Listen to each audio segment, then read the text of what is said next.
Hey, what's up, everyone, and welcome back to Obas Trending Gist, the channel where we break down the hottest political and social gist making waves in Nigeria. And trust me, today's topic is a volcanic eruption. The one and only Reno Omokri just dropped a massive bombshell on his X handle, and it's all about the newly formed coalition involving the African Democratic Congress, the ADC, and some political heavyweights like former Senate President David Mark and former Osun State Governor Rauf Aregbesola. Reno didn't just comment, he launched a full-scale analytical assault. But the big question is his analysis a sharp, factual breakdown of a political situation, or is it a carefully crafted piece of propaganda to boost the current administration? Today we are going to dissect this post piece by piece. We are looking at his attacks, his defense of the current government, and the part he might have conveniently left out. So grab your popcorn and let's get into the gist. Alright, so Reno kicks things off with a direct attack on the leaders of this new coalition. He points to David Mark, who is 77 years old, and Rauf Aregbesola, who is 68 years old, and labeled the new party as Gerontocratic Party. Gerontocracy basically means a state ruled by the old leaders. He immediately brings up a ghost from the past of David Mark, reminds us of the infamous military era quote attributed to Mark when he was Minister of Communications. Telephones are not for the poor. Ouch. That's a political jab. It's designed to paint Mark as an out-of-touch elitist who has never cared for the common man.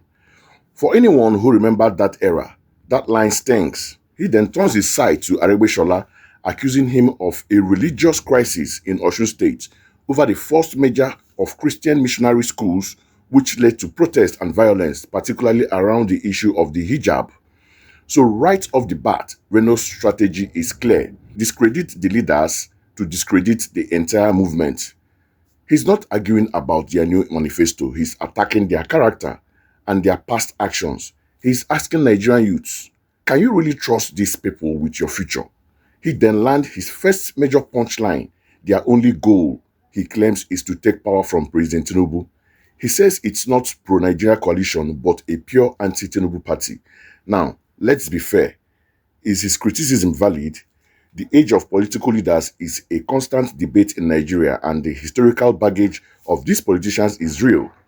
The telephone quotes and the Osun crisis are documented evidence. So, Reno is using factual history to build his case, but is their motive only to remove Tinubu? That's where it moves from facts to political interpretation. Now, this is where the post takes a very interesting turn. After demolishing the opposition, Reno completely pivoted and turned the rest of the post into a long list of President Tinubu's achievements. This is just a defense. It's a full-blown PR campaign. Let us break down his point because this is where the real analysis is needed. First, he claimed Nigeria's national debt has reduced from $108.2 billion to $94.2 billion. Now, hold on a minute. This is a classic case of statistics being tricky. While the dollar value of the debt might have dropped partly due to exchange rate calculations, the actual debt in Nigeria has skyrocketed because of the devaluation of the naira. So, while the figure he quoted might be technically correct in dollars, it doesn't paint the full picture of Nigeria's debt burden in our local currency, which is what we actually used to pay. Next, he mentioned local government autonomy and increased federal allocations to states. This is a strong point for the administration. The increased allocation is a direct result of the fuel subsidy removal, and it's true that states are receiving more money. The push for local government autonomy is also a significant move. The question many Nigerians would ask, though, is, are we feeling the impact of this extra money in our daily lives? That's the thing. Or has it been swallowed by inflation? Exactly, it has. Reno then claimed our foreign reserve hits a high of $40 billion, up from $3.7 billion inherited from Buhari. This $3.7 billion figure is highly questionable and likely refers to a specific and misleading metric. The reserve has fluctuated, but they were around $37 billion when Buhari left office. The claim of a 2-year stretch without an ASU strike, however, is largely accurate and a major win for the administration in the education sector. It is a significant period of stability that we haven't seen in a long time. He states that the President Tinubu signed a new minimum wage bill of 70,000 naira into law on July 29, 2024. And he's very correct. Ending months of deliberation between government authorities, labor union, and the private sector. He signed it in the State House in Abuja on Monday, days after the National Assembly has passed the Minimum Wage Act 2019 to increase the national minimum wage from 30,000 naira to 70,000 naira. Finally, he talks about massive infrastructure projects like Lagos-Calabar Coastal Highway.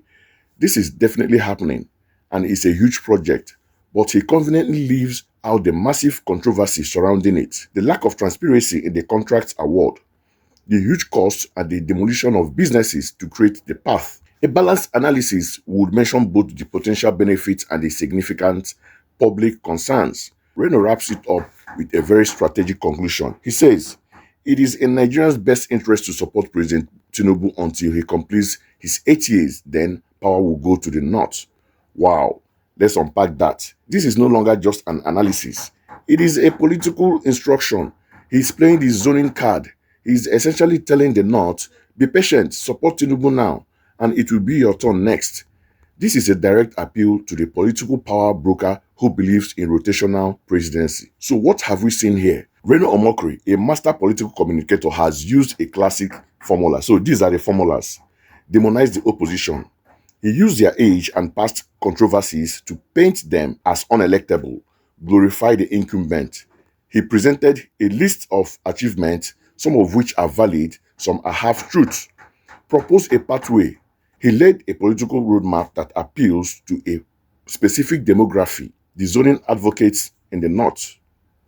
So, back to our original question. Was this a genuine takedown or pure propaganda? The truth is, it's a bit of both. It is a genius piece of political communication because it is effective. It uses emotional triggers, historical facts, and big, impressive sounding numbers to make a compelling case. However, it is also heavy on propaganda because it is one-sided narrative. It cherry-picks facts, glosses over negative context like the true depth picture and the coastal highway controversy. It's crucial to remember who Reno Omokri is, a key political player. He is not a neutral journalist. This post is a strategic move in the ongoing political chess game leading up to 2027. So, what do you guys think? Did Reno's post convince you? Do you see the new ADC coalition as a threat or a welcome alternative? And what about those achievements he listed? Let me know your unfiltered thoughts in the comment section below. I'll be reading and replying. That's all the gist we have for now. If you enjoyed this breakdown, please smash that like button, share this video with your friends, and most importantly, subscribe to Oba's Trending Gist for more deep dive into the stories that matters. Until next time, stay informed and stay engaged.